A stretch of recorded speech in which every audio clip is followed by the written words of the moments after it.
Hello my dear students, welcome करता हूं मैं भारत पंचाली और केमिस्ट्री गुरुजी अगेन आप सबका एक बहुत ही ज़्यादा इंपॉर्टेंट वीडियो में। तो आज की वीडियो में हम लोग बात करने वाले हैं about previous year question of chemical kinetics. Physical chemistry का लास्ट चैप्टर है और इसमें बहुत सारे न्यूमेरिकल्स बनते हैं। लाइक इनिशियली तो वो रेट ऑफ रिएक्शन से रिलेटेड बन जाते हैं ना, फिर वो फर्स्ट ऑर्डर जीरो ऑर्डर से रिलेटेड बन जाते हैं, फिर उसके बाद आर्हेनियस इक्वेशन से बन जाते हैं। और भी इसमें कुछ थ्योरेटिकल पोर्शन भी हैं और बहुत सारे ग्राफ्स हैं। मैं स्पेशली आपको बोलूँगा कि ग्राफ एक कॉपी में अलग से लिख लेना और उनके अलग से प्रैक्टिस कर लेना। बाकी मैं एक फॉर्मूला शीट दूंगा आपको फिजिकल केमिस्ट्री की, जिसमें सारे फॉर्मूलाज और सारे के सारे ग्राफ्स वगैरह जो होंगे वो आपकी हेल्प करेंगे। उनको कंठस्थ करते रहना और श्योरली आपकी हेल्प होगी। चलो, तो आज प्रीवियस ईयर क्वेश्चन करेंगे और बीच में बेटा जी बहुत सारे क्वेश्चन होंगे, ठीक है, जो आप लोगों से पूछूंगा मैं। फील तभी आएगी जब आप खुद से भी ट्राई करोगे, है ना। क्लास में, इस ऑनलाइन क्लास में ऑफलाइन जैसी फील तभी आएगी जब मैं आपसे क्वेश्चन पूछूं तो वीडियो को पॉज करके उसका आंसर कर देना, ठीक है। जितने ज़्यादा बच्चे आंसर करेंगे इसका मतलब मैं समझूंगा उतने बच्चे इस क्लास में इंटरेस्टेड हैं, इसका फ़ायदा उठा रहे हैं। और एक बात आपके लिए कि इस लेक्चर की पीडीएफ जो है आपको मिल जाएगी टेलीग्राम चैनल, जो कि भारत पंचाल सर के नाम से है, लिंक डिस्क्रिप्शन में मिल जाएगा। और आपकी केमिस्ट्री से रिलेटेड कुछ ही प्रॉब्लम है, आप मुझसे पर्सनली भी चैट कर सकते हैं। ये मेरा इंस्टाग्राम हैंडल है भारत पंचाल 92। किसी के पास इंस्टाग्राम है, आईडी है तो कर लेना। इधर 50,000 प्लस स्टूडेंट हैं और इधर 5,000 प्लस हैं। तो चलिए स्टार्ट करते हैं भैया अपने प्रथम क्वेश्चन से। क्वेश्चन है, express the rate of following reaction in terms of the formation of ammonia N2 + 3H2 gives 2NH3। तो अगर मैं इसकी रेट ऑफ रिएक्शन लिखना चाहूँ तो कैसे लिख सकता हूँ। फर्स्ट ऑफ ऑल ये रिएक्टेंट है -dN2/dt। उसके बाद रिएक्टेंट है H2B -1/3 dH2/dt is equal to product है सो +1/2 dNH3/dt। अब आपसे बोल रहा है कि in the form of formation of ammonia, तो क्या आ जाएगा +dNH3/dt। क्लियर है। आपसे कई बार पूछ लिया जाता है कि यार ये नेगेटिव और पॉजिटिव साइन आपको क्या बताता है। जो नेगेटिव साइन होता है ये बताता है डिसअपीयरेंस, है ना, डिसअपीयरेंस ऑफ रिएक्टेंट। आगे बढ़ते हैं। एक रिएक्शन दे रखी है आपको A + 3B gives 2C, the rate of formation of C is this. अच्छा, ये rate of appearance, rate of disappearance, rate of formation, rate of decomposition, ये जब भी होते हैं ना इनमें कोफिशिएंट नहीं लगता। तो अगर आपको बोला गया है rate of formation of C, तो फॉर्मेशन ऑफ C को आप लोग कैसे लिख सकते हो। Formation of C can be written as, expression ऐसे दोगे आप लोग, फॉर्मेशन है ना +dC/dt is equal to 2.5 into 10⁻⁻⁴ mole per litre. Okay, बहुत शानदार, पर सेकेंड। क्लियर है। अब सबसे पहली चीज़ आपको रेट ऑफ रिएक्शन निकालनी है, तो रेट ऑफ रिएक्शन के लिए पहले एक्सप्रेशन तो दो, एक्सप्रेशन दे दो। A + 3B gives 2C में अगर आप रेट ऑफ रिएक्शन का एक्सप्रेशन देना चाहो तो क्या आएगा, -dA/dt is equal to B है -1/3 dB/dt, फिर प्रोडक्ट है +1/2 dC/dt। इस तरह से लिख देंगे भाई हम लोग इसको, यस और नो। बिल्कुल सर, इसको इस तरह से लिख देंगे। आगे बढ़ो, ठीक है। अब सबसे पहली चीज़ हमें क्या निकालना है, हमें सबसे पहले कैलकुलेट करना है रेट ऑफ रिएक्शन। अब देखिए रेट ऑफ रिएक्शन निकालने के ना कई सारे तरीके हो सकते हैं, कई सारे तरीके हो सकते हैं। आप A वाले तरीके से भी निकाल सकते हो, B वाले तरीके से भी निकाल सकते हो, C वाले तरीके से भी निकाल सकते हो। बट आप ये देखो कि आपको किस तरीके के बारे में थोड़ा बहुत पता है, आपको dC/dt के बारे में थोड़ा बहुत पता है, तो आप इसको ही चूज़ करोगे तो हो जाएगा +1/2 dC/dt। और ये 1/2 और dC/dt 2.5 इंटू 10⁻⁻⁴, इसको सिंपल आउट कर लो 1.25 इंटू 10⁻⁻⁴। बेटा जी आंसर हो जाएगा। गेटिंग माई पॉइंट और नोट, सिंपल है। आगे आ जाओ, rate of disappearance of B. Disappearance of B करो भाई। डिसअपीयरेंस ऑफ बी कैसे निकाल सकते हो, चाहे तो आप करो बी और सी को रिलेट कर लो, इनको रिलेट कर लो, है। डिसअपीयरेंस ऑफ बी का वैसे मतलब क्या होता है बेटा जी, डिसअपीयरेंस ऑफ बी का मतलब है -dB/dt बाय डी टी। आप इन दोनों को रिलेट करोगे यहाँ से तो क्या बन जाएगा, -1/3 d B by d t is equal to +1/2 d C by d t. तो यहाँ से क्या हो जाएगा भाई, -dB by d t is equal to 3 उधर चला जाएगा, 3/2 DC बाई डी टी। अब DC बाई डी टी की वैल्यू तो पता है ना आपको, 2.5 है, और उसको 3/2 से मल्टीप्लाई करोगे तो कमेंट सेक्शन में आंसर आप लोगों ने बता देना कि हाँ सर ये आंसर आएगा। अगला क्वेश्चन है, for the reaction 2 N2O5 gives this the rate of formation of this, calculate the rate of disappearance of N2O5। इस क्वेश्चन को कैसे कीजिए भाई, अलग पेज पे करके करा देते हैं, दिक्कत क्या है, टेंशन लेने का नहीं। चलो तो रिएक्शन दे रखी है 2N2O5, ये दे रखी है आपको reaction 2N2O5 gives 4NO2 + O2। तो पहले तो यहाँ पर इसकी रेट ऑफ रिएक्शन लिख दो, है ना। रेट ऑफ रिएक्शन क्या हो जाएगी, -1/2 d N2O5 by d t is equal to +1/4 d NO2 by d t is equal to +1/1 d O2 by d t. अच्छा गिवन क्या है आपको, गिवन है rate of formation of NO2। अच्छा एक और बात मैं बता दूं कि इनको ना 2x की स्पीड पे देख लिया करो। Rate of formation of NO2 कितनी देर की, आपको फॉर्मेशन ऑफ NO2 का एक्सप्रेशन क्या रहेगा, +d/dt ऑफ NO2 कितना दे रखा है, 2.8 × 10⁻³ मोलर पर second. Calculate the disappearance of N2O5, तो आपको N2O5 निकालना है और आपको किसके बारे में पता है, NO2 के बारे में पता है, तो इन दोनों को रिलेट कर दो। We have to calculate what, rate of disappearance of N2O5 क्या हो जाएगा, -d N2O5, ओके गलत लिख रहा हूँ, -d N2O5 by d T हमें निकालना है। बाकी देख लो क्या क्या दे रखा है, -1/2 d N2O5 by d t is equal to +1/4 d NO2 by d t.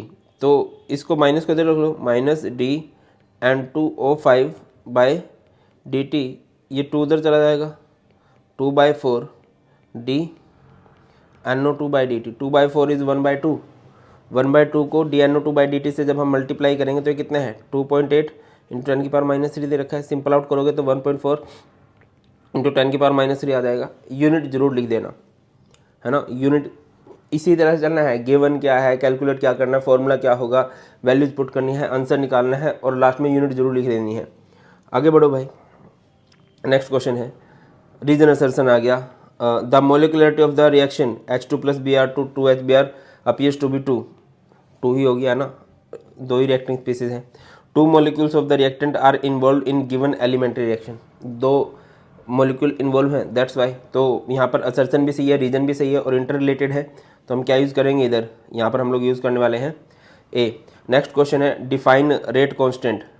अच्छा रेट कांस्टेंट आगे है specific rate of reaction.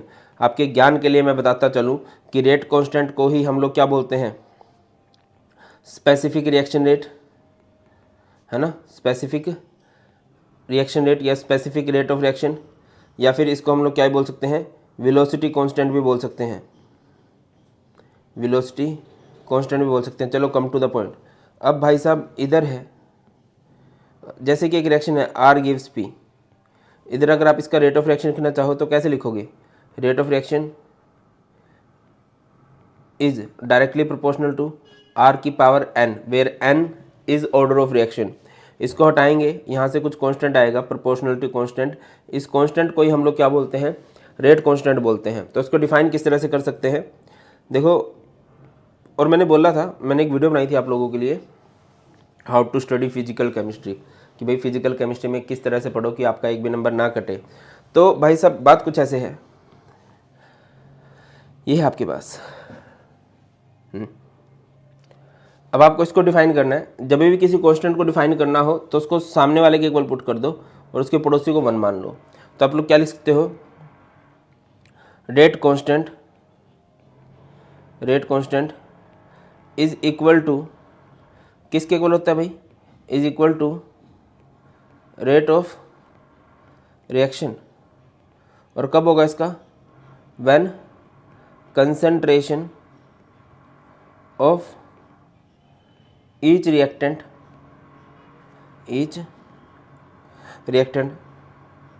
Becomes unity, है ना। ये ना बाजू में क्या हो रहा है कि एक ना घर सा बन रहा है, इधर काम चल रहा है यार, और ना एक दूसरा रूम है तो बाजू में स्कूल है, उधर स्पोर्ट्स फंक्शन हो रहा है कुछ। तो होता ना आगे पीछे आगे कुआं पीछे खाई, वो वाला सीन हो रहा है मेरे साथ। उधर बनाऊँ उधर भी शोर है, इधर बनाऊँ इधर भी शोर है। चलो होप कि थोड़ा बहुत तो एडजस्ट हो रहा होगा। चलो इधर आओ, अगर आप यहाँ पर कंसंट्रेशन ऑफ रिएक्टेंट को 1 पुट कर देते हो तो ये rate of reaction is equal to क्या आ जाएगा, रेट ऑफ रिएक्शन बेटा जी यहाँ से आपका क्या आ जाएगा, rate of reaction is equal to क्या आ जाएगा मेरे भाई, ठीक है ना। चलिए जी आगे बढ़ते हैं। नेक्स्ट क्वेश्चन है हमारे पास,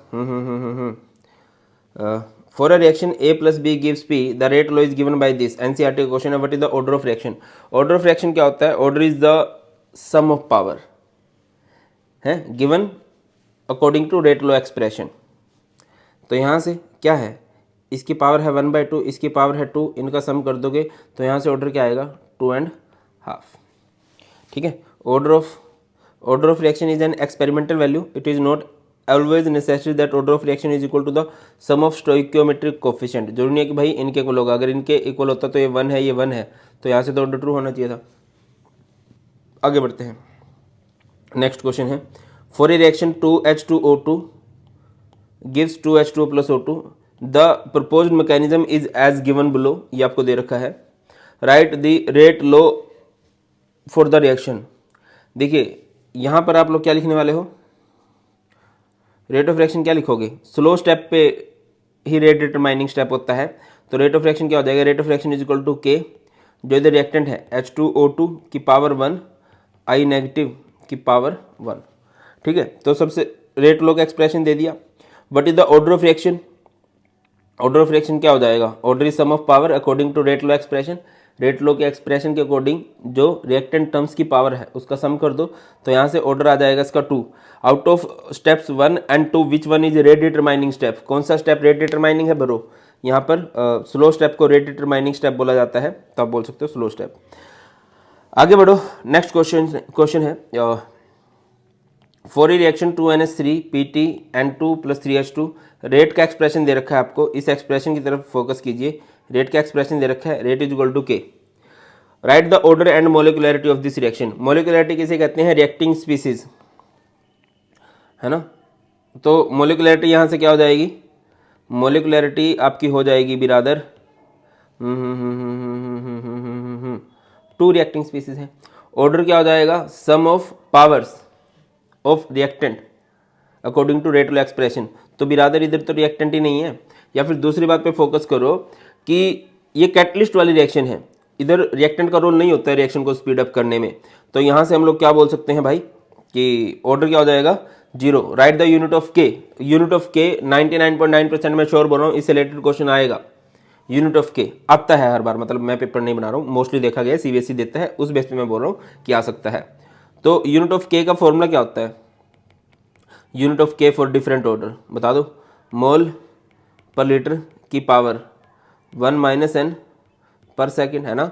और ये मोल पर लीटर की power 1 - n, mole per litre 1 - n is 1 - 0 पर सेकेंड, 1 - 0 इज 1, अंदर मल्टीप्लाई कर दो तो यूनिट क्या हो जाएगी, मोल पर लीटर पर सेकेंड। क्लियर है। आगे बढ़ते हैं, ये डिट्टो कॉपी है for the reaction H2 + Cl2। Rate का एक्सप्रेशन दे रखा आपको, रेट का एक्सप्रेशन देख लो, है ना। रेट इज इक्वल टू के है, रिएक्टेंट का रोल ही नहीं है, तो ऑर्डर इधर क्या हो जाएगा, ऑर्डर इधर हो जाएगा 0, मोलिकुलरिटी इधर रिएक्टिंग स्पीसीज कितनी है, एक H2 का मॉलिक्यूल है, एक Cl2 का मॉलिक्यूल है, तो इधर से मोलिकुलरिटी हो जाएगी बेटा जी आपकी 2। यूनिट ऑफ के सेम वही फॉर्मूला है ना। अगला क्वेश्चन है for a reaction A + B gives P the rate is given bye Ka(B)2 how is the, अच्छा आगे देख लेते हैं ना, मतलब इस चैप्टर से बहुत सारे क्वेश्चन है, ऐसे लगता है थ्योरेटिकल है बट है वो न्यूमेरिकल। चलिए अच्छा, इस रिएक्शन का ऑर्डर क्या होगा कमेंट सेक्शन में बता देना। इधर आओ आप, हाउ इज द, अच्छा रेट आपको दे रखा है, rate is equal to Ka और इधर B⁻²। How is the rate of reaction affected if concentration of B is doubled, तो न्यू रेट क्या होगा, Ka B की कंसंट्रेशन आपने डबल कर दी 2B⁻², तो ये क्या हो जाएगा 4Ka B²। तो जो न्यू रेट है वो ओल्ड रेट से किस तरह से अफेक्टेड है भाई, ये इसका 4 टाइम्स है, इंक्रीज बाय 4 टाइम्स, ठीक है ना। अगला क्वेश्चन है what is the overall order of reaction if A is present in large access, तो पहली तो बात आप लोगों ने रेट का एक्सप्रेशन इन्होंने दे रखा है, रेट इज इक्वल टू क्या है Ka B⁻²। If A is present in excess, अगर ए यहाँ पर एक्सेस में है, याद रखिए जो रिएक्टेंट एक्सेस में होता है ना उसकी कंसंट्रेशन कांस्टेंट हो जाती है, ठीक है, और ऑर्डर ऑफ रिएक्शन होता है जिसकी कंसंट्रेशन प्रभावित हो रही हो, अफेक्टेड हो रही हो, तो इस पर कुछ फर्क नहीं पड़ेगा। या फिर सिंपल वर्ड्स में बता रहा हूँ कि रेट ऑफ रिएक्शन उस पर डिपेंड करती है जिसकी कंसंट्रेशन स्मॉल अमाउंट में हो, तो बी पे डिपेंड करेगी, और बी के रिस्पेक्ट में ऑर्डर कितना है, तो यहाँ पर ये हमारी रिएक्शन हो जाएगी सेकंड ऑर्डर, क्या हो जाएगी भाई, सेकंड ऑर्डर की रिएक्शन हो जाएगी। अगले क्वेश्चन की तरफ बढ़ते हैं। नेक्स्ट क्वेश्चन है define rate of reaction, right 2 factors that affect rate of reaction. अच्छा ठीक है जी, कर लेते हैं, जो हुक्म मेरे मालिक। रेट ऑफ रिएक्शन क्या होता है, change in molar concentration of reactant और प्रोडक्ट पर यूनिट टाइम,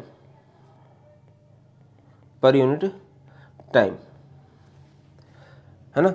या फिर हम इसको ऐसे कह सकते हैं decrease in molar concentration of reactant, है ना, रिएक्टेंट जो है समय के साथ घटता चला जाता है,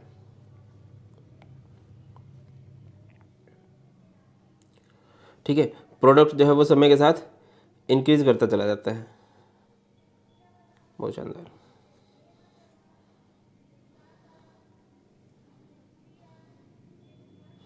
ठीक है ना, कुछ इस तरह से लिख सकते हो, इस तरह से, जो भी समझ रहे हो ना, बस समझने की बात है। तो decrease in concentration of reactant per unit time या increase in concentration of product per unit time. अच्छा, अगर किसी जगह पर रिएक्टेंट से प्रोडक्ट बन रहा है तो इसकी रेट ऑफ रिएक्शन का एक्सप्रेशन आप किस तरह से दे सकते हो, rate of reaction is minus del R by del t is equal to plus del P by del t. Point number 1। Point number 2 उन्होंने क्या बोला था, एक तो मैं भूल जाता हूँ यार साथ के साथ बैठे बैठे ना, ये तो आपने रेट ऑफ रिएक्शन को डिफाइन कर दिया ना। अगला क्वेश्चन क्या था, right 2 factors that affect rate of reaction. 2 factors क्या, हम तो फैक्टर्स की झड़ी लगा देंगे। सबसे पहला फैक्टर जो आप लिख के आओगे ना, टेम्परेचर बढ़ने से रेट ऑफ रिएक्शन बढ़ती है, और कितनी बढ़ती है, with every 10 degree rise in temperature rate of reaction increase by 2 times, या डबल हो जाती है, 10 डिग्री का एक, ठीक है, डाटा दिया हुआ है। अगली बात है भाई सरफेस एरिया ऑफ रिएक्टेंट। अगर सरफेस एरिया ऑफ रिएक्टेंट बढ़ेगा तो रिएक्शन की स्पीड बढ़ेगी। एक सिंपल सा एग्जांपल है, एक 10 किलो लकड़ी ले रखी है और दूसरी जगह 10 किलो लकड़ी का बुरादा बनवा दिया, छोटे छोटे पीस बना दिया, पाउडर बना दिया। सरफेस एरिया ज़्यादा उस बुरादे का होगा, और अगर उनको जलाने लगेंगे तो बुरादा जल्दी जल जाएगा। तो यहाँ से हम लोग क्या कह सकते हैं कि भाई जब सरफेस एरिया बढ़ता है रेट ऑफ रिएक्शन बढ़ जाती है। दूसरा एग्जाम्पल देता हूँ, मिश्री खाई होगी सबने, है ना, 1 किलो मिश्री ले ली और 1 किलो बूरा ले लिया। बूरा किसे कहते हैं, जब चीनी की पाउडर फॉर्म को बूरा बोलते हैं, शुगर की पाउडर फॉर्म को बूरा बोलते हैं। दोनों को पानी में डालेंगे, घोलने लगेंगे तो जल्दी कौन घुलेगा, कॉमन सेंस है, बूरा। और रीज़न इसका क्या दोगे, क्योंकि उधर सरफेस एरिया ज़्यादा है। क्लियर है। इसके बाद नेक्स्ट आ जाता है कैटलिस्ट भी भाई रिएक्शन को स्पीड अप करते हैं, ठीक है ना। और स्पीड अप करते कैसे हैं? देखो, एक रिएक्टेंट से प्रोडक्ट बनने में एक एक्टिवेशन एनर्जी की जरूरत पड़ती है, बहुत होती है वो एनर्जी। तो कैटलिस्ट क्या करता है? शॉर्टकट प्रोवाइड करता है, ठीक है ना। जैसे होता है ना टनल होते हैं पहाड़ियों में, तो पहाड़ी बहुत दूर, वो टनल शॉर्टकट प्रोवाइड करता है जिससे जल्दी हो जाता है वो रास्ता। तो सेम कैटलिस्ट का भी रोल होता है, वो एक्टिवेशन एनर्जी को कम कर देते हैं और रिएक्शन को स्पीड अप कर देते हैं। अगली बात है बिरादर्स, कंसंट्रेशन ऑफ रिएक्टेंट। अगर कहीं पर एक ना बड़ा फेमस डाटा होता है कि जैसे जैसे समय व्यतीत होता है रेट ऑफ रिएक्शन डिक्रीज हो जाती है। क्यों? क्यों? क्योंकि कंसंट्रेशन ऑफ रिएक्टेंट घट रही है। मैं आपको एक एग्जांपल देता हूँ, कहीं पे आग लग रही है, आग लगने के लिए आग लगने से भी ज़्यादा जरूरी होता है हवा, ऑक्सीजन। अगर उधर ऑक्सीजन की रेगुलर सप्लाई होती रहेगी, आग लगती चली जाएगी। आपने देखा होगा जंगलों में बहुत तेजी से आग फैलती है, रीजन उसका यही होता है, अपना वो पेड़े वहाँ पे कार्बन डाइऑक्साइड खींच रहे होते हैं, ऑक्सीजन छोड़ रहे होते हैं, बंद हो जा। अब उन्हें क्या, अब उनकी वो CO2 थोड़ी ना है कि जब वो तो ऑक्सीजन रिलीज करे, आग और स्पीड से फैलती है। और अगर कहीं पर लिमिटेड सप्लाई ऑफ ऑक्सीजन होगी, अगर कहीं पर कंसंट्रेशन कम होगी रिएक्टेंट की, तो ऑब्वियसली आग नहीं लगेगी। आग बुझाने के लिए हम यही करते हैं कि ऑक्सीजन की सप्लाई को कम कर दिया जाए, ठीक है ना। इसके बाद भाई, इसके बाद हमारे पास आता है सनलाइट। देखो यार, सनलाइट ऐसा नहीं है कि हर जगह इंपॉर्टेंट होता है, बट कुछ जगह बहुत इंपॉर्टेंट है। जैसे जादू, धूप है ना, उसको तो जरूरत होती थी ना, तभी तो भाई साहब चार्ज होता था। सेम पेड़ पौधों के साथ भी होता है? अगर उन्हें धूप नहीं मिलेगी तो दिक्कत हो जाएगी। और हमारी केमिस्ट्री में भी कुछ रिएक्शंस ऐसे होते हैं जो सिर्फ सनलाइट की प्रेजेंस में होती हैं, उन रिएक्शन को हम लोग फोटोकेमिकल रिएक्शन बोलते हैं, ठीक है। और क्या है? Activation energy. एक्टिवेशन एनर्जी क्या होती है? जितनी रिएक्टेंट को एनर्जी देनी पड़ेगी, आगे पढ़े आएगा, इस में ही आएगा आगे पॉइंट एक्टिवेशन। तभी बोलता हूँ वन शॉट देख लिया करो, एकदम से दिमाग ठनकना चाहिए। एक्टिवेशन एनर्जी वो होती है, बट कोई बात नहीं, आगे पढ़ेंगे। एक्टिवेशन एनर्जी से क्या फर्क पड़ता है? Activation energy, extra amount of energy देनी पड़ती है रिएक्टेंट को, रिश्वत देनी पड़ती है। अब रिश्वत जितनी कम में काम चल जाए उतना बढ़िया। Activation energy should be less, ठीक है। इसके बाद हमारे पास आता है फिजिकल स्टेट, है ना। फिजिकल स्टेट, और फिजिकल स्टेट का क्या फंडा है बिरादर्स? बोलो बोलो बोलो। फिजिकल स्टेट, सॉलिड वाली रिएक्शन स्लो होती हैं, सॉलिड से फास्ट लिक्विड होती हैं, लिक्विड से फास्टर गैसेस होती हैं। ऐसा क्यों होता है सर? देखो यार, जितनी जल्दी रिएक्टेंट्स टूटेंगे, पुराने बॉन्ड जितनी जल्दी टूटेंगे उतनी जल्दी नए बॉन्ड बनेंगे, तो पुराने बॉन्ड का टूटना जरूरी है। अब सॉलिड में पुराने बॉन्ड टूट थोड़ी ना जाएंगे इजीली, उनमें तो बहुत एफर्ट लगाने पड़ेंगे, बट गैसियस के अंदर पुराने बॉन्ड इजीली ब्रेक हो जाते हैं। समझ रहे हो? देख रहा है विनोद कैसे जल्दी जल्दी समझा रहे हैं। बहुत सारे चैप्टर के PYQ करने हैं, बहुत है, आराम से रोक के सुन ले भाई। और ना एक काम करना कि ये PDF साथ में, मतलब मैं टेलीग्राम पे डाल दूंगा, तो हाथ में रख के देखना, हाँ यार क्या कह रहे हैं सर, क्या बोलना चाह रहे हैं, ये समझा रहा हूँ, वो देख लोगे तो। अच्छा, write unit of rate constant for zero order, for second order, if the concentration is expressed in mole per litre and time in second. तो आपको पता है फॉर्मूला क्या होता है? मोल पर लीटर की पावर 1 - n, ओके, पर सेकेंड। तो यहाँ से क्या हो जाएगा?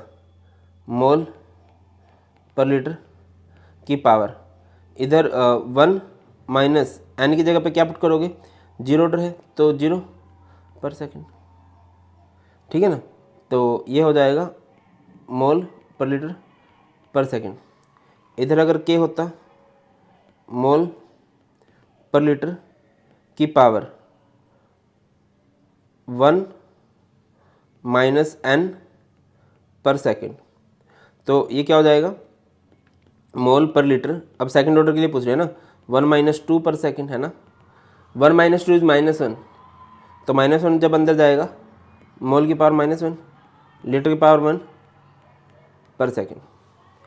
अब आप लोगों ने कमेंट सेक्शन में बताना है कि फर्स्ट ऑर्डर के लिए रेट कांस्टेंट की यूनिट क्या होगी। नेक्स्ट क्वेश्चन है, आई डोंट नो ये इतना इंपॉर्टेंट क्यों नहीं मान रहे, बट ये बहुत इंपॉर्टेंट है। Write to difference between order of a reaction and molecularity of a reaction. Order of reaction क्या होता है, मोलिकुलरिटी ऑफ रिएक्शन क्या होता है? ऑर्डर कैसे होता है भाई? Order is the sum of power of the concentration of reactant in the rate law expression. Rate law expression में रिएक्टेंट की जो पावर्स हैं उनका सम। और मोलिकुलरिटी क्या होती है? Number of atom ion molecule that participate in chemical reaction, या फिर atom ion molecule that must collide in chemical reaction to give product, ठीक है ना। रिएक्टिंग स्पीसीज, देखिए order can be zero, can't be zero, ये zero नहीं हो सकता, ऐसे मत लिखना, तुम सही लिख के आना। कैन बी फ्रैक्शनल, ये लिखा हो फ्रैक्शनल, ये हमेशा होल नंबर होगा। इवन ऑर्डर नेगेटिव भी हो जाता है। ऑर्डर एक कैसा कंसेप्ट है? ऑर्डर एक एक्सपेरिमेंटल कंसेप्ट है ना।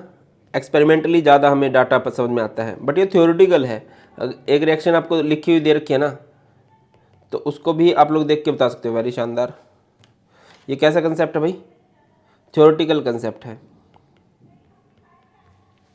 बहुत शानदार सर। उसके बाद ऑर्डर जो है वो कॉम्प्लेक्स रिएक्शन के लिए डिफाइन किया जा सकता है। कॉम्प्लेक्स समझते हो ना, जो मोर देन वन स्टेप में होती है।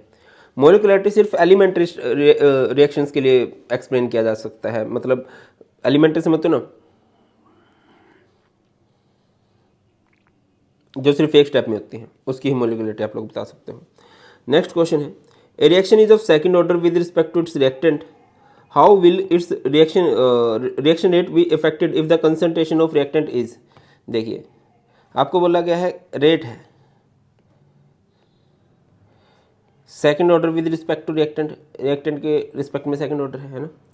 तो केस नंबर 1 मानते हैं, न्यू रेट क्या हो जाएगा? उसमें बोल रहा है कि कंसंट्रेशन ऑफ रिएक्टेंट आपने डबल कर दी, तो क्या हो जाएगा भाई 4K R⁻²। अगर इसको और इसको कंपेयर करो तो 4 टाइम्स इंक्रीज हो गया है, 4 टाइम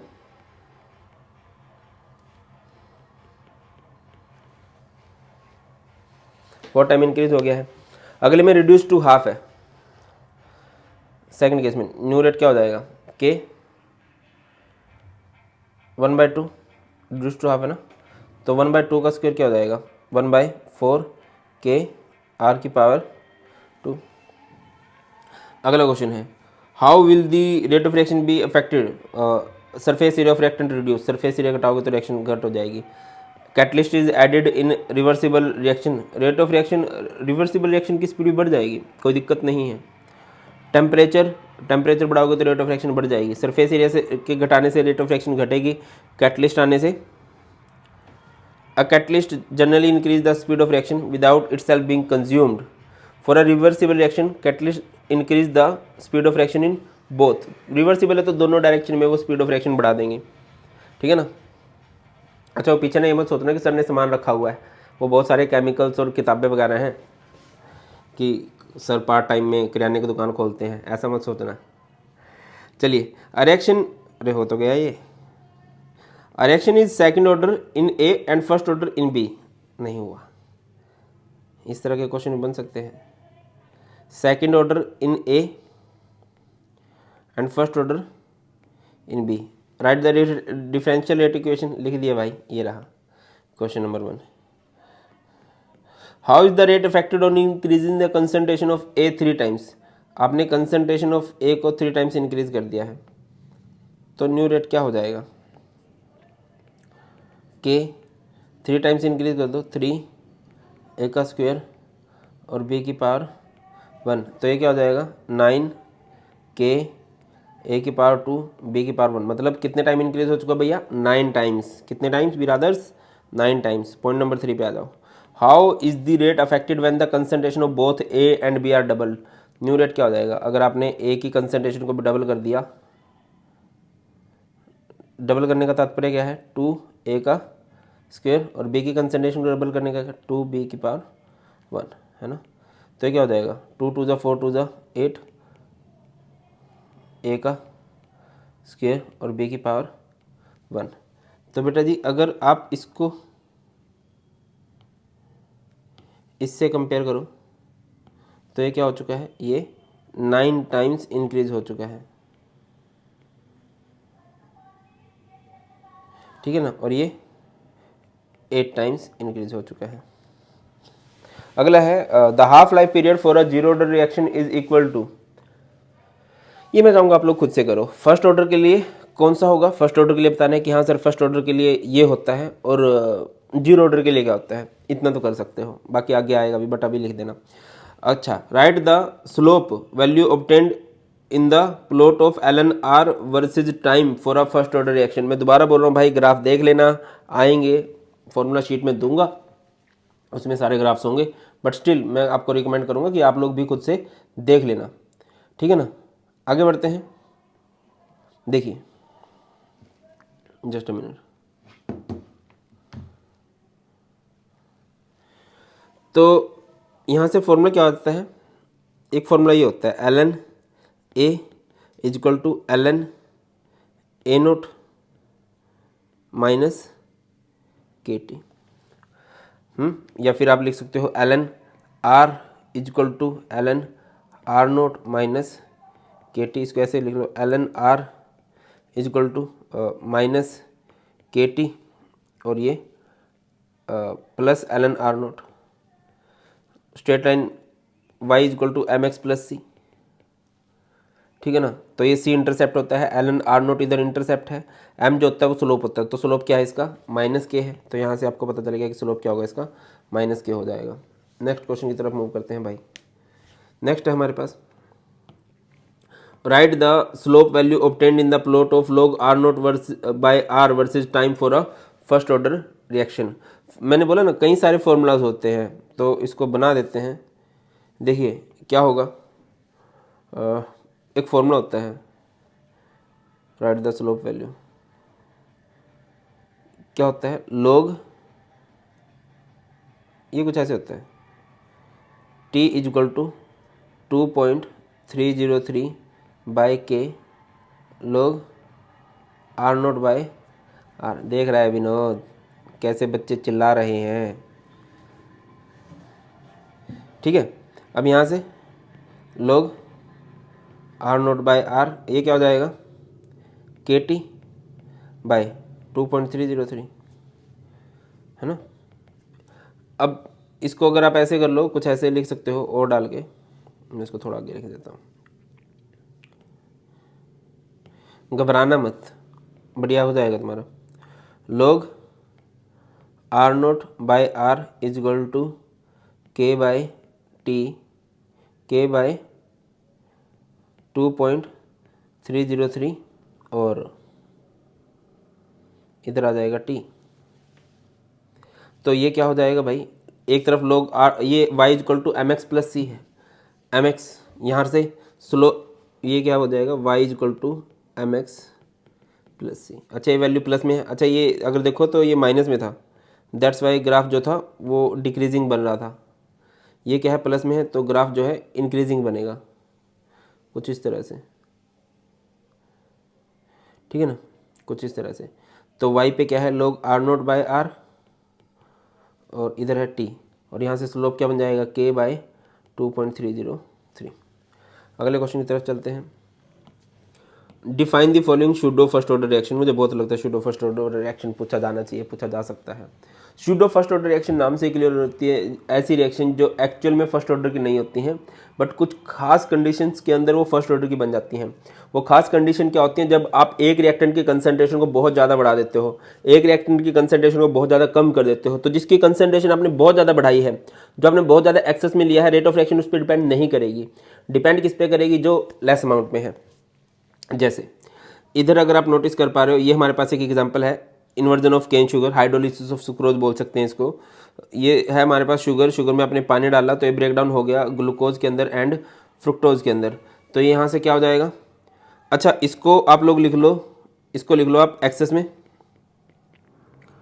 और इसको लिख लो स्मॉल अमाउंट में। वैसे रेट का एक्सप्रेशन क्या दोगे, रेट इज इक्वल टू क्या होगा, रेट इज इक्वल टू के C12 H22 O11 और इधर H2O। रेट किस पे डिपेंड करेगा भैया, जो एक्सेस में है उस पर डिपेंड नहीं करेगा, जो लेस अमाउंट में उस पर है। देखिए those reaction which are not truly of the first order but under certain condition become reaction of the first order are called first order reaction. वो रिएक्शन जो फर्स्ट ऑर्डर की नहीं होती हैं बट कुछ खास कंडीशंस के अंदर वो फर्स्ट ऑर्डर की बन जाती हैं। आगे बढ़ते हैं, नेक्स्ट है analyse the given graph drawn concentration of reactant versus time.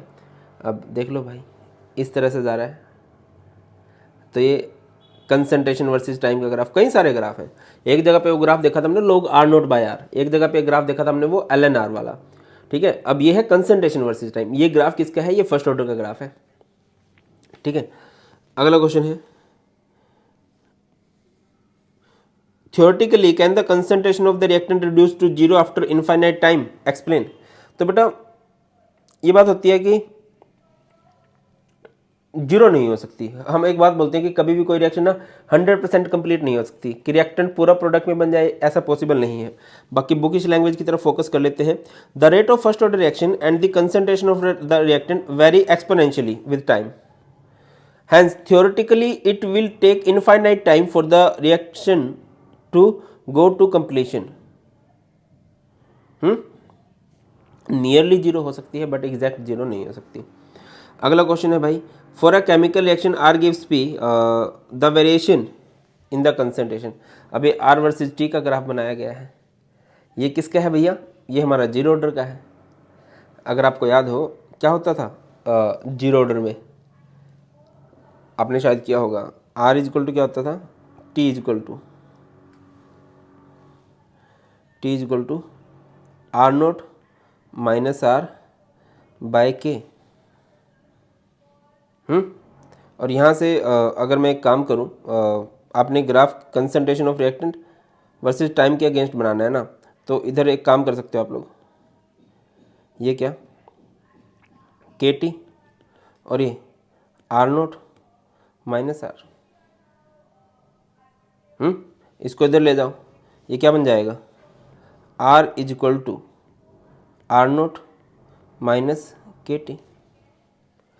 अब आर रिएक्टेंट और टी टाइम के, अब ये अच्छा ये क्या बन जाएगा, और ज़्यादा सही लिखना चाहो तो ऐसे भी लिख सकते हो, R is equal to minus के टी प्लस आर नोट, ठीक है ना। और भाई वाई इज इक्वल टू क्या होगा, एम एक्स प्लस सी, तो यहाँ से स्लोप आ जाएगा माइनस के, आर नोट आ जाएगा इंटरसेप्ट, ये एक्स एक्सिस पे बनेगा, ये वाई एक्सिस पे बनेगा, ये एक्स एक्सिस पे बनेगा। रिएक्टेंट वर्सेस टाइम का ग्राफ डिक्रीजिंग ग्राफ वैसे है, स्लोप इसका कितना हो गया, माइनस के हो गया, ठीक है। और इंटरसेप्ट क्या हो जाएगा, पूछा नहीं गया है, इंटरसेप्ट हो जाएगा आर नोट। अगला क्वेश्चन है, ये क्वेश्चन मुझे बहुत लगते हैं, इस तरह के क्वेश्चन परसेंटेज वाले क्वेश्चन बन सकते हैं। अगर इस चैप्टर से न्यूमेरिकल आएंगे ना, तो इस तरह के न्यूमेरिकल बनने के चांसेस बहुत ज़्यादा हैं, बहुत अत्यधिक है। मतलब for a first order reaction shows that time required for 99% completion is twice the time required for the completion of 90% of the reaction। तो इस रिएक्शन का आंसर हम यहाँ से उड़ा देते हैं, खुद ही कर देते हैं, है ना। एक आधा क्वेश्चन आता है तो उसको ऐसे खुद से कर सकते हैं हम लोग। टी, अच्छा टी का फॉर्मूला क्या होता है, टी इज इक्वल टू होता है 2.303 by K log A by A minus X, where A is initial concentration और ए माइनस एक्स मतलब आफ्टर टाइम कितनी कंसंट्रेशन रिएक्टेंट की बची हुई है। टी 99% का एक्सप्रेशन क्या होगा, 2.303 बाय के लॉग ए यानी इनिशियल 100 है और ए minus x is 100 minus x यानी 99। तो टी 99 कितना आ गया यहाँ से, T 99 is 2.303 by K log 100। और इधर अगर मैं टी 90 की बात करूँ, टी 90% कितना हो जाएगा, 2.303 by K log A, initial concentration कितनी दे रखी है भाई 100, और ए माइनस एक्स इज़ 100 माइनस 90, तो कितना हो जाएगा 2.303 by K log 100 minus 90 is 10, तो ये लॉग 10 बचेगा। अच्छा यहाँ से अगर आप कैलकुलेट करो टी 99% बाई टी 90% के लिए अगर आप एक्सप्रेशन लोगे तो क्या हो जाएगा, 2.303 बाय के लॉग 100 को मैं 10 की पावर 2 लिख सकता हूँ, ठीक है। और ये क्या हो जाएगा 2.303 बाय के ये लॉग 10 हो जाएगा, ये कैंसिल, लॉग 10 की पावर 2 है, पावर आगे आ जाती है 2, लॉग 10 1 होते हैं, तो क्या हो जाएगा T 99% is equal to 2 times of T 90%। I think यही तो आप लोग प्रूव करना चाहते थे और यही आप लोग प्रूव कर भी चुके हो बिरादर्स। आगे बढ़ते हैं, next question, rate constant K for a first order reaction has been found to be 2.54, यानी कि के आपको दे रखा है, कैलकुलेट इट्स 3/4 लाइफ। तो इसको कैसे करेंगे, इसको थोड़ा मिनिमाइज करते हैं। वैसे ये आंसर मैंने साथ में इसलिए चिपकाए थे सो दैट कि मैं आपको इजीली समझा सकूं, आगे इनका यूज़ करूंगा मैं, ये मैं सोचना कि ठीक है सर यूज़ नहीं करेंगे। के कितना दे रखा है, के इज़ 2.54 इंटू 10 की पावर -3 पर सेकेंड, है ना। इसके बाद नेक्स्ट आपको क्या दे रखा है, आपको निकालना है t 3/4। तो t 3/4 निकालना है, t का फॉर्मूला क्या होगा 2.303 by K log a by a minus X, है ना। 2.303 बाई के लोग, देखिए अगर आपको परसेंटेज में डाटा दे रखा है ना तो a इनिशियल कंसंट्रेशन को आप 100 मान लेते हो, और अगर आपको रेशियो में दे रखा है तो आप इनिशियल को मान लेते हो 1, और ये 1 माइनस एक्स मतलब कितना चेंज हुआ है, दैट इज़ 3/4। तो ये 4 माइनस यहाँ से आ जाएगा, तो इसको सिंपल आउट करोगे तो 4 आएगा। तो 2.303 के कितना दे रखा है 2.54 इंटू 10 की पावर -3, यहाँ से लोग 4 आएगा, और लोग 4 की वैल्यू कितनी दे रखी है बेटा 0.6020। वैसे तो आपको लोग की वैल्यूज गिवन होगी, बट सेफ जोन में रहने के लिए मैं आपको स्ट्रांगली रिकमेंड करूँगा कि लोग 1 to 10 की वैल्यूज याद कर लेना, ठीक है। वैसे तो आज बहुत सारी लोग की वैल्यूज गिवन होंगी। अगला क्वेश्चन है भाई, लोग R0/R, ये ग्राफ हम कर चुके हैं, आपको पता है ये ग्राफ किसका है, ये ग्राफ है फर्स्ट ऑर्डर का। अगला क्वेश्चन है, स्लोप ऑफ द कर्व क्या आया था के 2.303। राइट द रिलेशनशिप बिटवीन के एंड टी हाफ लाइफ निकालना है। मैंने बोला था ना पहले कि हाफ लाइफ आगे आ जाएगा, 0.693 बाई के होता है। ग्राफ आएंगे केमिकल काइनेटिक्स के, देख लेना। अगला क्वेश्चन है, a first order reaction is 40% completed in 80 minutes, calculate the value of rate constant in what will the reaction be 90% completed, will the reaction be 90% completed. इस तरह से अगर कभी डाटा दे रखो, इस तरह से कई क्वेश्चन आप लोग देखोगे आगे बढ़ते हुए, तो मैं एक बात बता रहा हूँ कि पहले डाटा से आप लोग रेट कांस्टेंट निकाल लोगे और अगले उसमें पार्ट में उस रेट कांस्टेंट को पुट करोगे। कैसे कह रहा हूँ, आपको t 40% दे रखा है ना। अच्छा, फर्स्ट ऑर्डर के लिए आपको पता है k क्या होता है 2.303 बाई टी लोग a by a minus x, या फिर a note a after time t। इसका मतलब यही है, a नोट का मतलब होता है reactant eight zero time, initial concentration of reactant at time t, जो भी टाइम है। तो यहाँ से k 2.303 टाइम आपको दे रखा उन्होंने फर्स्ट 40% के लिए 80 मिनट से। लोग a इनिशियल कितना हो जाएगा, जब परसेंटेज की बात हो रही है 100, और a माइनस एक्स 100 में से 40% कंप्लीट हो गया, देन 60। अब आपको देखो बहुत सारी वैल्यू दे रखी है। लोग 2 की वैल्यू है 0.3, मैं ना इस क्वेश्चन को राय देता हूँ। लोग 2 होता है 0.3010, लोग 3 होता है 0.4771, लोग 4 होता है 0.6021, लोग 5 होता है 0.6771, लोग 6 होता है 0.7782। लिख लेना, इनको याद कर लेना, ठीक है। मैं इसको समझा देता हूँ सो दैट कि तुम्हें थोड़ा सा ना अच्छे समझ में आ जाए। वैसे तो सही समझाया है, बट कोई बात नहीं। देखिए, पहले डाटा से आप के निकाल लोगे। वैसे टी का फॉर्मूला क्या होता है 2.303 बाई के लोग ए बाय ए माइनस एक्स। के को उधर ले जाओ, के इज़ 2.303 बाई टाइम कितना दिया है उन्होंने उस टाइम के लिए 80 मिनट्स दिया है। लोग ए यानी इनिशियल कंसंट्रेशन दैट इज़ 100, और ये 100 माइनस टाइम 40% है ना, तो 100 माइनस 40, तो ये 2.303 बाई 80 लोग 100 बाय 60, ये कैंसिल हो जाएगा, है ना। तो ये इसके बाद कितना होगा 2.303 बाई 80, ये लोग 10 माइनस लोग 6, लोग 10 तो 1 होता है बिरादर, और लोग 6 कितना होता है 0.7782। पुट कर लो ना, इसके बाद तो आंसर आ जाएगा।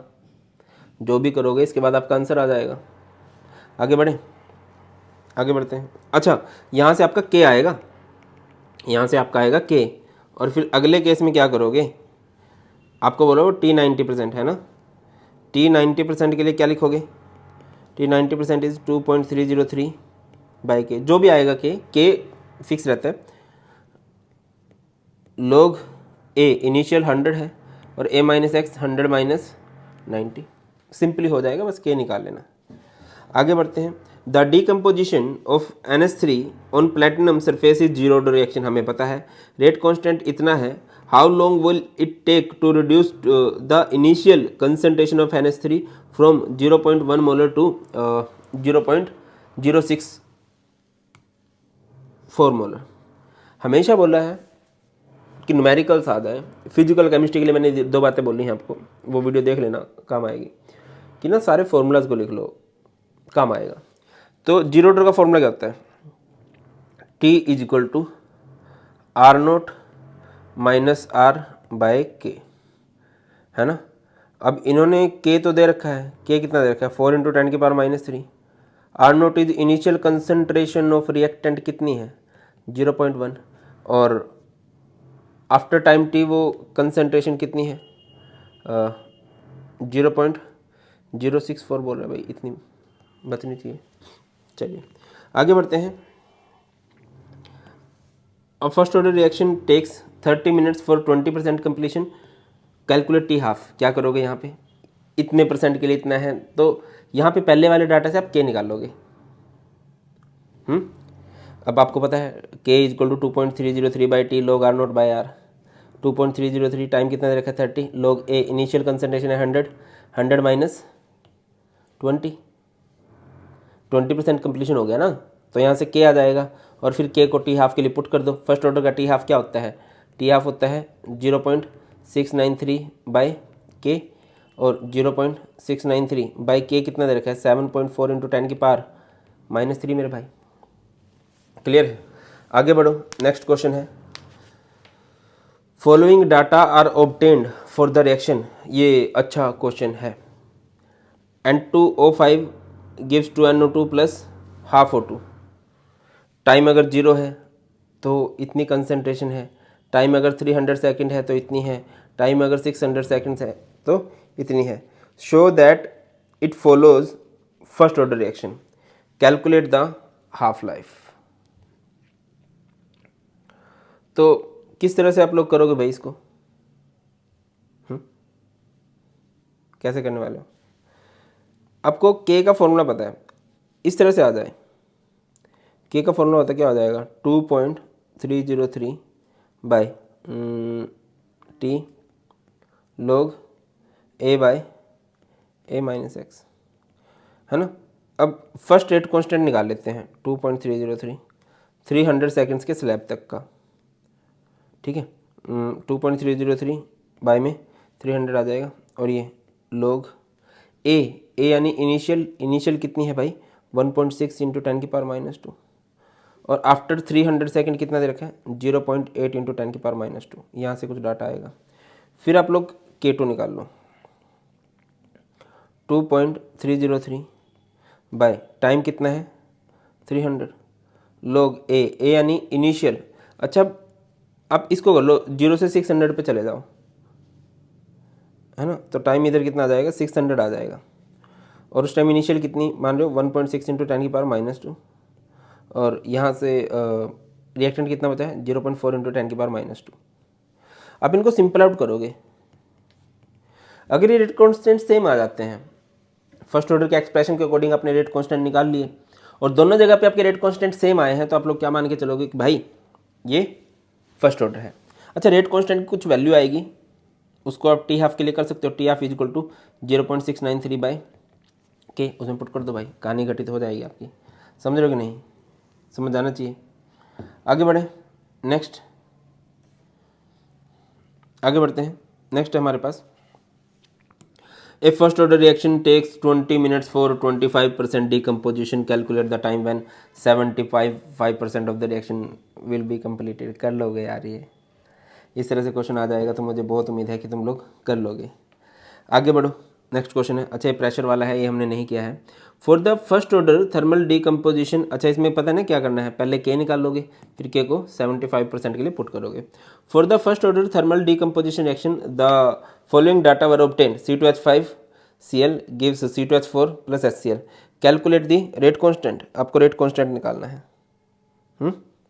तो कैसे करोगे भाई? K का फॉर्मूला क्या होता है? K is 2.303/T log initial concentration की जगह हो जाएगा इनिशियल प्रेशर, या pressure at zero time and pressure at time T. तो इसको करोगे कैसे आप लोग? देखिए, pressure at zero time 2.303 by 300 log. Zero time पे प्रेशर कितना है? 0.30 है। और 300 सेकंड पे प्रेशर कितना होगा? टोटल प्रेशर कितना दे दिया है? 0.50। अब इसको करना कैसे है आप देखिए ध्यान से। आपको दे रखा है C2H5Cl gives C2H4 plus HCl, ये दे रखा है।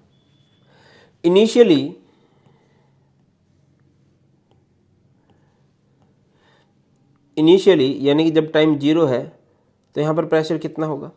इसका प्रेशर है 0.30, है ना। इनिशियली तो प्रेशर यही है। इसका प्रेशर कितना होगा? 0. After time T, after time 300 seconds मान लो, T = 300 सेकेंड। तो इसमें से कितना हो जाएगा? ये x टाइम्स बन जाता है, ये x टाइम्स बन जाता है 0.30 माइनस x। इसमें से x टर्म्स कम होंगी और इधर प्रोडक्ट की x टर्म्स बनती चली जाएंगी। तो यहाँ से अगर मैं टोटल प्रेशर लिखना चाहूँ बेटा जी, टोटल प्रेशर क्या हो जाएगा? टोटल प्रेशर, एक क्वेश्चन और कर लेंगे इस टाइप का, सो दैट कि आप लोगों को ज़्यादा अच्छे समझ में आ जाए कि मैं कहना क्या चाह रहा हूँ। टोटल प्रेशर सबको जोड़ दो, 0.30 माइनस एक्स प्लस एक्स, ये कैंसिल हो जाएगा, है ना। तो और टोटल प्रेशर वैसे है कितना? जब 300 सेकेंड्स है आपको दे रखा 0.50 और ये 0.30 प्लस एक्स, क्या है यहाँ से एक्स की वैल्यू आ जाएगी? 0.20 आ गई भाई, ठीक है ना। तो यहाँ पर pressure after time T, initial में से वो माइनस कर दोगे एक्स, यानी कि 0.30 माइनस एक्स कितना है? 0.20 है। तो हो जाएगा 2.303 बाई 300 लोग 0.30 बाई 0.10। इसको कैंसिल कर देंगे तो लोग 3 बचेगा, और लोग 3 कितना आएगा भाई? लोग 3 आपको दे रखा है ये रहा 0.4771। बेटा जिसको कर लेंगे, थोड़ा सा देख लेने ग्राफ वाले क्वेश्चन को। इनिशियल प्रेशर तो जो दिया होता है, टोटल प्रेशर नहीं पुट करना है हमने पुट करना है प्रेशर आफ्टर टाइम टी, कितना बचा हुआ है भाई। इनिशियल 0.30 था तो उसमें से x कम हो गया, रिएक्टेंट का कम करके रिएक्टेंट का देखना है। ये टोटल प्रेशर जो होता है वो प्रोडक्ट का भी दिया होता है, ठीक है ना। आगे बढ़ते हैं। नेक्स्ट क्वेश्चन अगेन सेम है। First order reaction takes 30 minutes for 50% completion, calculate the time required for 90% completion for this reaction. हो जाएगा, पहले के निकालोगे और फिर उस के को पुट करोगे। नेक्स्ट क्वेश्चन है अगेन उसी टाइप का क्वेश्चन आ गया, इसको देख लेते हैं सो दैट कि तुम्हें थोड़ी सी फील आ जाए। हमें निकालना है रेट कांस्टेंट के का फॉर्मूला क्या हो जाएगा? के इज़ 2.303 बाई टी लोग initial pressure at zero time, pressure at time T for reactant, ठीक है। तो ये हो जाएगा 2.303 बाय टाइम आप कितना है 100 लोग इनिशियल प्रेशर कितना था 0.4। अब बेटा ये टोटल प्रेशर मैं बोल रहा हूँ, रिएक्टेंट प्रोडक्ट दोनों का है। तो बेटा जी क्या हो जाएगा? SO2 Cl2 SO2 plus Cl2, और इसका initial pressure at time zero कितना है भाई? इसका 0.4 है, और इस टाइम प्रोडक्ट का तो प्रेशर ही नहीं होगा। जब टाइम हमारे पास कितने सेकंड्स है? 100 सेकंड्स है, तो इसमें से 0.4 में से x माइनस हुआ होगा और इधर x बना होगा, ठीक है ना। और टोटल प्रेशर एट 300 सेकंड कितना है? रिएक्टेंट और प्रोडक्ट दोनों का प्रेशर कितना है? 0.7 है ना। और ये 0.4 माइनस एक्स प्लस एक्स सबको जोड़ देंगे ना, ये कैंसिल हो जाएगा। 0.4 plus X is equal to 0.7, यहाँ से x इज इक्वल टू कितना हो जाएगा? 0.3। मेरी बात समझ रहे हो? कन्फ्यूज़ तो नहीं हो रहे ना भाई? सुनो मेरी बात, टाइम जब जीरो है, ये 0.4 है, initial concentration of reactant given है, क्योंकि प्रोडक्ट का तो उस टाइम कुछ भी नहीं होता ना, रिएक्टेंट की होती है। जब टाइम 100 हुआ तो इसमें से कुछ कम हुआ, प्रोडक्ट का कुछ बना, ठीक है। अब total pressure of the reaction 0.4 minus x plus x plus x, और वो कितना दे रखा है 100 दे रखा है। यहाँ से एक्स की वैल्यू निकाली 0.3, और ये कितना आ जाता है इनिशियल प्रेशर माइनस एक्स। भाई कितना कम हो गया, रिएक्टेंट का प्रेशर तो 0.4 माइनस एक्स ही है ना, तो वो कितना आ जाएगा 0.1, तो 2.303 100 log 4 की वैल्यू ये दे रखी है। आंसर कमेंट सेक्शन में बता देना, इसको देखना मत, इसको बताना, खुद से कर लो, फील तभी आएगी। अगला क्वेश्चन है, for the hydrolysis of methyl acetate in the solution the following results were obtained, show that it follows pseudo first order reaction. Pseudo first order कैसे पुट करें, प्रूव करेंगे, पहले रेट कांस्टेंट निकाल लेंगे इतने से डाटा का, और फिर रेट कांस्टेंट निकाल लेंगे इतने डाटा का जो पहले भी कराया था। Calculate the average rate of reaction, average rate of reaction between time interval कितना है भाई 30 to 60 सेकेंड। एवरेज रेट कैसे निकालते हैं अगर आपको पता हो तो, एवरेज रेट निकाली जाती है change in concentration of reactant change in time, कितने टाइम में वो हो रहा है 30 to 30 सेकेंड, 30 to 60, तो ये क्या आ जाएगा 60 minus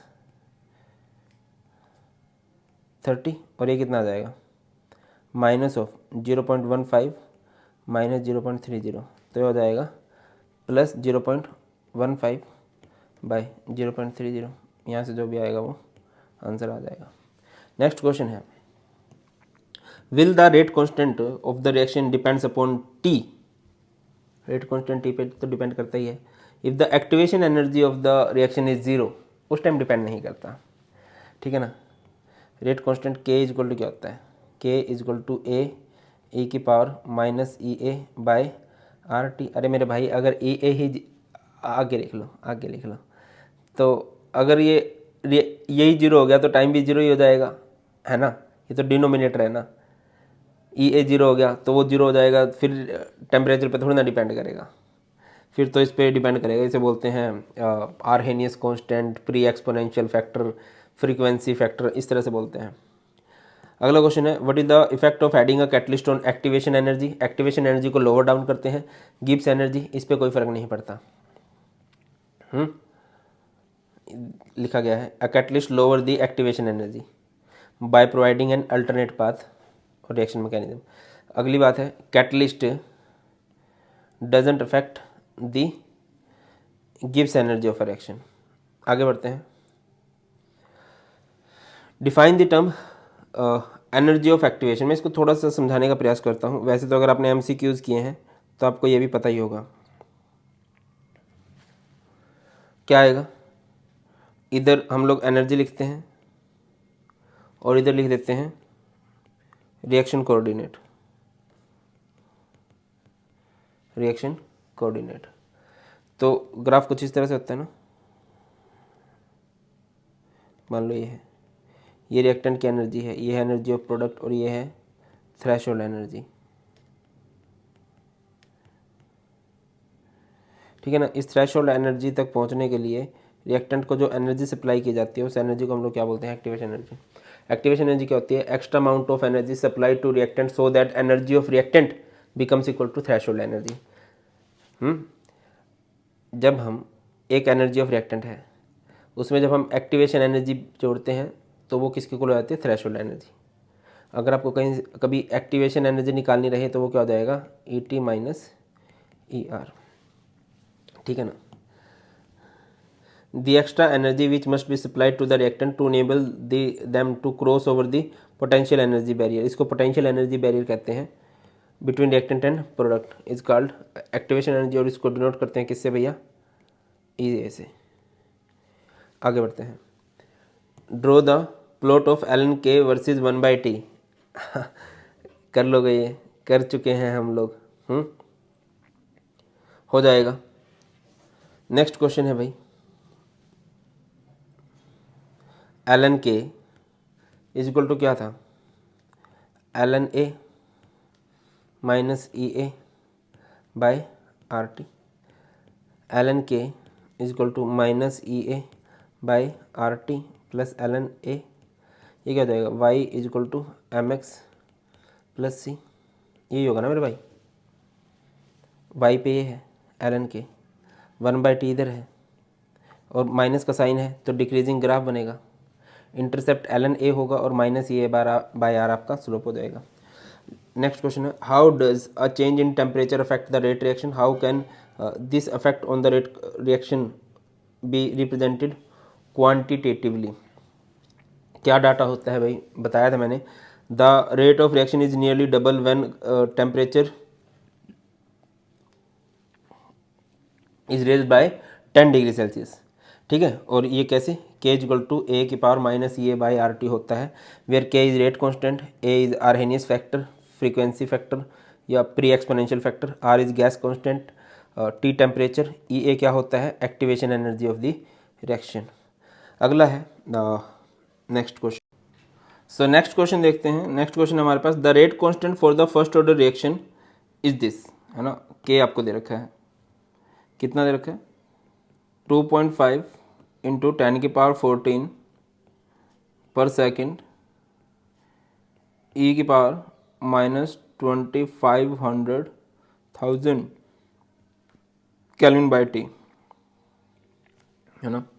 calculate E A for this reaction and rate constant if its half life period be 300 minutes.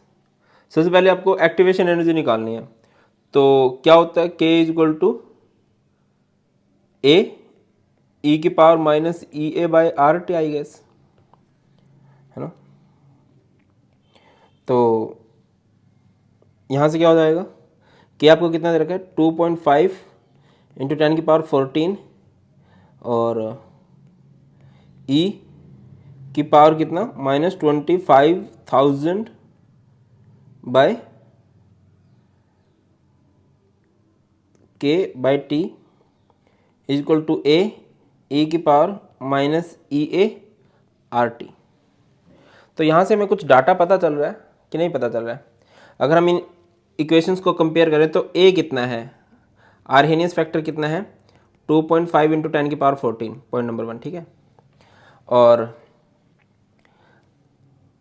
E A by R T, E A by R कितना है, टेम्परेचर तो T ही लिख रखा है, T से T तो कैंसिल हो जाएगा। ई ए बाई आर कितना दे रखा है भाई इन्होंने, 25,000। आर कितना होता है, आर होता है 8.314, तो हो जाएगा 25,000 इंटू में 8.314। यहाँ से जो भी आएगा आपका आंसर आ जाएगा। गेटिंग माई पॉइंट और नोट, आई होप तो आप समझ रहे हो मेरी बात। चलो जी, बहुत शानदार, आगे बढ़ते हैं, नेक्स्ट बात करते हैं। नेक्स्ट है हमारे पास calculate half life period, calculate rate constant, K निकालना है। के का फॉर्मूला क्या हो जाएगा, 0.693 बाई टी हाफ। तो 0.693 और टी हाफ कितना है इधर, 300 मिनट्स है, जो भी आएगा आंसर आएगा। नेक्स्ट क्वेश्चन है, अच्छा ज़्यादातर चांसेस हैं कि इस तरह के क्वेश्चन आपके बनेंगे। The rate of reaction becomes 4 times when temperature changes from, initial temperature कितना है, T1 है 293 केल्विन और T2 है आपका 313 केल्विन, ठीक है ना। तो rate of reaction becomes 4 times का मतलब क्या है कि जो K1 है, जो K2 होगा वो 4 टाइम्स होगा ऑफ K1 के, इसका मतलब ये होता है। Calculate the energy of activation assuming that it doesn't change with temperature. R की और log 4 की वैल्यू आपको दे रखी है और बहुत बार ये क्वेश्चन रिपीट हुआ है। आपको पता है आर्हेनियस इक्वेशन की कई सारी इक्वेशन में से एक ये बनती थी, log K2 by K1 is equal to E A by 2.303 R, और इधर T2 minus T1 by T1 T2 log K2 कितना है, 4 टाइम्स ऑफ K1, ठीक है, ई ए बाई 2.303, आर कितना हो जाएगा बिरादर इधर से 8.314, और T2 कितना हो जाएगा, T2 टेम्परेचर कितना है 313 माइनस 293, और नीचे इनको मल्टीप्लाई करना है तो ये 313 इंटू 293 जो भी होगा। यहाँ से log 4 की वैल्यू कितनी आ जाएगी, ये K1 से K1 कैंसिल, 0.6020, यहाँ से ई ए ये कितना बचा 2.303 इंटू 8.314 इंटू 313 इंटू 293 और ऊपर कितना आएगा 20। जो भी आएगा बेटा जी आंसर आ जाएगा। सोल्व करना है, इसमें थोड़ा टाइम लगेगा। नेक्स्ट क्वेश्चन है first order reaction is 50% completed in 40 minutes at 300 kelvin and in 20 minutes at 200 kelvin. Calculate the क्या निकालना है आप लोगों को, activation energy of the reaction. तो पहली तो बात है आपको दोनों ही केसेस के लिए रेट कांस्टेंट निकालना पड़ेगा। K1 कितना आएगा फर्स्ट केस में, K1 अच्छा टी हाफ दे रखा है ना, टी हाफ का फॉर्मूला क्या होता है, T half is 0.693 by K, T half is equal to 0.693। अच्छा के निकाल लो इधर, के क्या हो जाएगा K1 फर्स्ट केस में 0.693 बाय टी हाफ 0.693। उन्होंने क्या बोला है कि 50% कंप्लीट हो रहा है 40 मिनट्स में। तो यहाँ से K1 जो भी आएगा ये आ गया 0.017 मिनट इनवर्स। अगले केस में ये आ जाएगा 0.017 मिनट इनवर्स। K2 निकाल लो, K2 में क्या आ जाएगा 0.693 बाय टी हाफ 0.693। अब कितना टाइम लग रहा है भाई इसको कंप्लीट होने में, अच्छा 40 मिनट्स था, अब लग रहे हैं 20 मिनट्स। तो कितना आ जाएगा यहाँ से 0.034 मिनट इनवर्स। बस फॉर्मूला लगाओ। आर्हेनियस इक्वेशन क्या होती है, Arrhenius equation is log K2 by K1 is equal to EA by 2.303 R log नहीं T2 minus T1 bye T1 into T2। log K2 कितना है 0.034 है, K1 कितना है 0.017 है और ये EA बाय 2.303, R कितना हो जाएगा 8.314 गिवन ही है। T2 टेम्परेचर 2 कितना है बेटा 320, इनिशियल कितना है 300 और नीचे मल्टीप्लाई करके जो भी आएगा आंसर आएगा। क्वेश्चन आपको यही दे रखे हैं। अगला देखो, the rate constant of a first order increases, K1 कितना दे रखा है 2 इंटू 10 की पावर -2 और K2 कितना दे रखा है 4 इंटू 10 की पावर -2। टेम्परेचर है 300 केल्विन इधर और इधर है 310 केल्विन, मैथमेटिकल है, हो जाएगा। सारे यही हैं, एक 500 है 700 है, रेट कांस्टेंट दे रखे हैं। आर्हेनियस इक्वेशन के न्यूमेरिकल इजी हैं, थोड़ी सी प्रैक्टिस मांगते हैं। और यहाँ पर हमारा केमिकल काइनेटिक्स खत्म होता है। आई होप आप लोगों की अच्छे से तैयारी चल रही होगी और टेंशन लेने की जरूरत नहीं है बेटा, मैं तुम्हारे साथ हूँ, मिलके फोड़ेंगे, डोंट वरी। बहुत जल्द मिलते हैं। God bless you all, please take care, जय हिंद।